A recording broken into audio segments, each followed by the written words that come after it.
ये क्या, डिब्बे में 2 लड्डू रखे थे, दोनों खत्म हो गए हैं। अभी थोड़ी देर पहले तो मैंने देखे थे। मीनल गुस्सा कर रही थी। उसका अभी लड्डू खाने का बड़ा मन कर रहा था। रसोई से बाहर निकली तो देखा उसकी सास के कमरे की लाइट जल रही थी। वो धीरे से कमरे में पहुंची और उनके हाथ में एक लड्डू देखकर उसके होश उड़ गए। वो तुरंत पुनीत को बुलाकर लाई और पुनीत ने बिना सोचे समझे कह दिया, माँ, आपको शर्म नहीं आती रसोई से चीजें चुराकर खाने में। ये सुनते ही गायत्री जी के चेहरे की हवाइयाँ उड़ गई। उन्हें अपने कानों पर जरा भी विश्वास नहीं हुआ। उनका अपना बेटा पुनीत उन्हें ये सब कह सकता है। तभी गायत्री जी के पीछे से उनकी 3 वर्षीय पोती रिया निकली। दादी, एक और लड्डू खिलाओ ना, दादी कहानी सुनाओ ना। गायत्री जी अपने हाथों में रखा लड्डू उसे खिला दिया और रिया मचलती हुई कमरे से बाहर चली गई। ये देखकर पुनीत और मीलन की आंखें शर्म से झुक गई। तुम दोनों ने आज मुझे चोर भी करार दिया। रिया ने खाना नहीं खाया था तो मैंने सोचा उसे कहानी भी सुना दूंगी और साथ में लड्डू भी खिला दूंगी। बच्ची का पेट भर जाएगा। पर मुझे नहीं पता था कि मुझे ही चोर समझ लिया जाएगा। क्या बेटे के घर में माँ का कोई अधिकार नहीं होता है? मैंने अपने हाथों से लड्डू ले लिए तो मुझे ये उपाधि मिली है। मैं खुद अपने हाथों से बनाए हुए लड्डू चोर कर खाऊंगी। तुम दोनों ने तो मुझे बिना हाथ उठाए गाल पर तमाचा दे मारा है। अब मैं यहाँ एक पल भी नहीं रुकूंगी।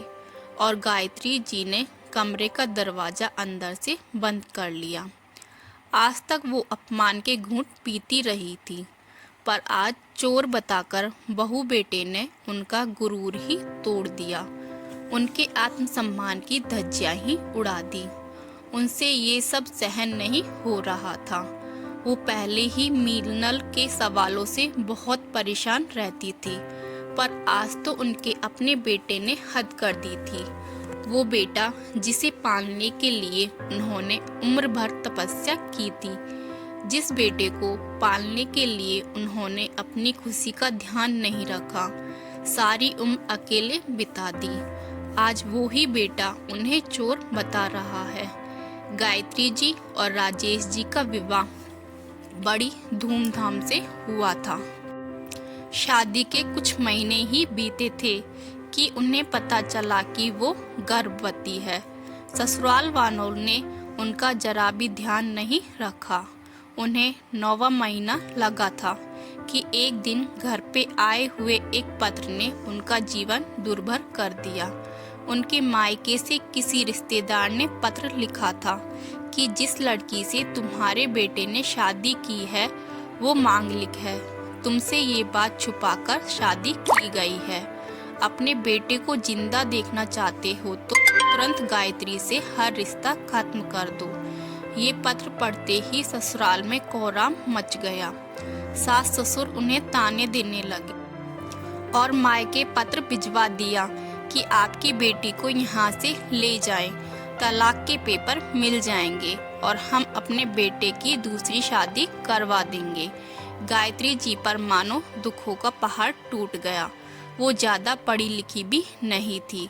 मायके में उन्होंने अपनी पहली संतान पुनीत को जन्म दिया। थोड़े समय बाद वो अपने भाई भाभी की नज़रों में खटकने लगी। उन्होंने काम ढूंढने की शुरुआत की और एक कपड़े की फैक्ट्री में उन्हें काम मिल गया। पुनीत को वह वहीं ले जाकर बिठा देती और अपना काम करती रहती। फैक्ट्री में अच्छा काम करने के लिए उन्हें अच्छे पैसे मिलने लगे। पुनीत भी अब स्कूल जाने लगा था और अब उन्होंने मायके के पास में ही अलग से कमरा ले लिया था। फैक्ट्री में काम करने के अलावा वो लड्डू बनाकर भी बेचा करती थी। अब पुनीत बड़ा हो रहा था तो खर्चे भी बढ़ ही रहे थे। पुनीत को भी लड्डू बहुत पसंद थे।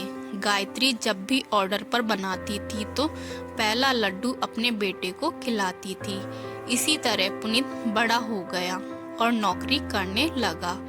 अब एक घर ले लिया था और वहीं पर अपनी माँ के साथ में रहने लगा। माँ के आशीर्वाद से वो तरक्की कर रहा था।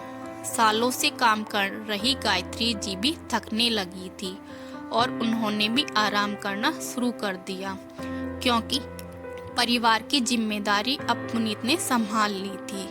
एक दिन उन्होंने बेटे से कहा कि अब ये घर काटने को दौड़ता है, एक बहू तो ले आ, ताकि मैं घर परिवार की जिम्मेदारी से मुक्त हो सकूं।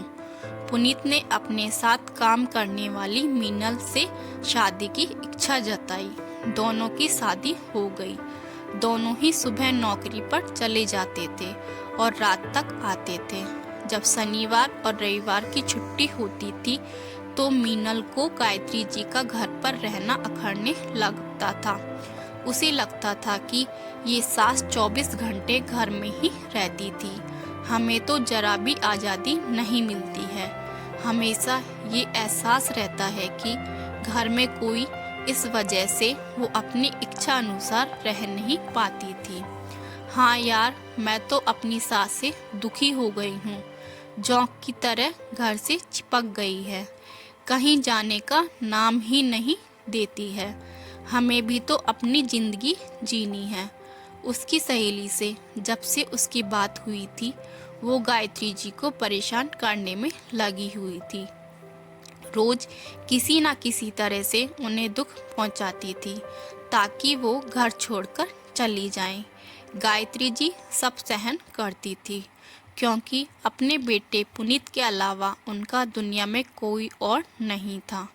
एक दिन गायत्री जी रसोई में खाना बना रही थी तो मीनल रसोई में आई और कहने लगी, मम्मी जी, रोटियों पर जरा घी सोच समझकर लगाइए, क्योंकि घी के भाव बढ़ गए हैं। माना हम दोनों जने कमाते हैं, पर फिर भी घर तो देखकर ही चलाना पड़ता है। खर्चे भी बढ़ गए हैं और महंगाई भी बढ़ ही रही है। गायत्री जी के हाथ रुक गए, क्योंकि उनसे अब मुलायम रोटी ही चबाई जाती थी, इसलिए वो घी ज़्यादा लगाती थी। दांत जो हिलने लगे थे। उस दिन के बाद मीनल अपने हिसाब से थोड़ा सा घी निकाल जाती थी और बाकी का घी अलमारी में रख जाती थी।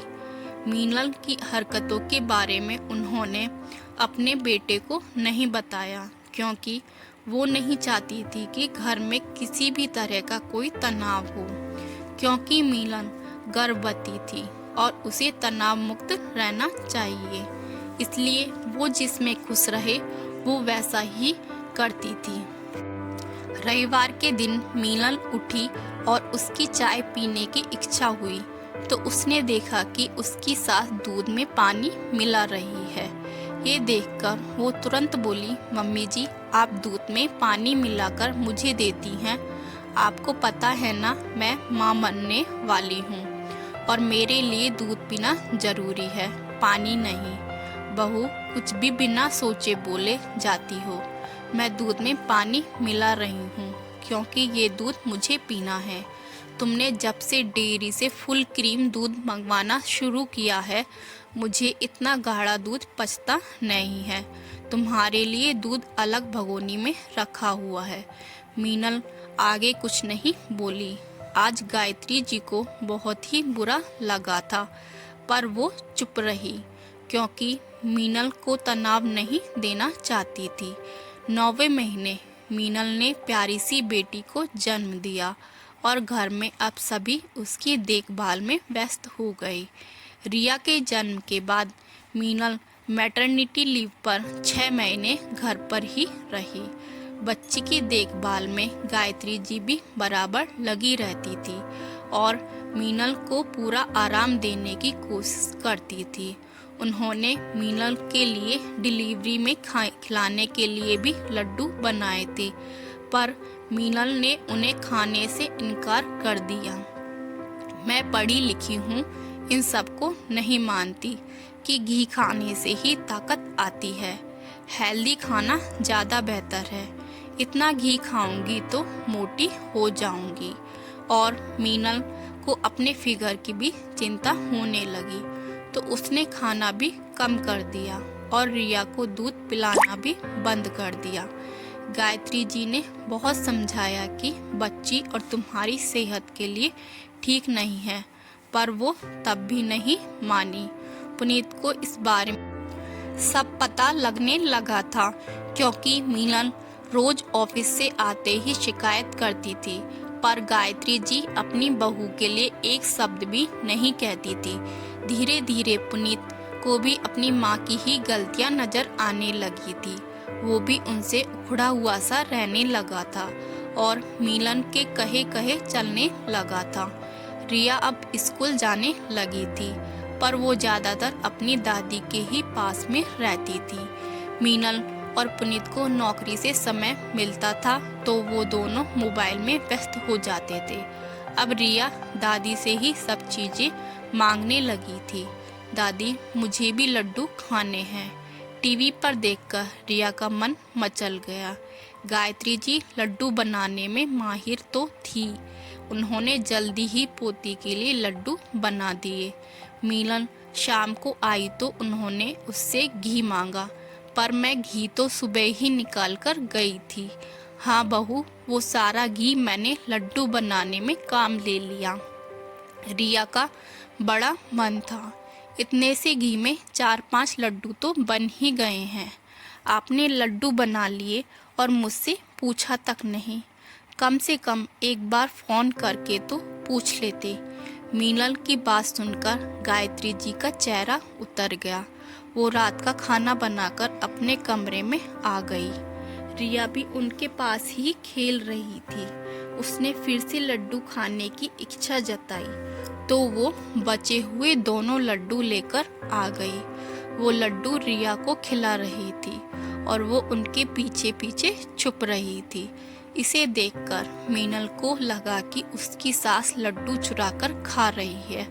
उसने गुस्से में पुनीत को बताया और पुनीत ने गायत्री जी पर चोरी का इल्जाम लगा दिया। अगले दिन उन्होंने अपना सामान पैक किया और उन्हें जाते देखकर पुनीत बोला, माँ कहाँ जा रही हो? बेटा, तुम सबसे दूर जा रही हूँ, क्योंकि अब इतना बड़ा झूठा इल्जाम लगने के बाद मैं यहाँ पर नहीं रह सकती हूँ। मेरा भी कुछ स्वाभिमान है, इज्जत से जीना चाहती हूँ।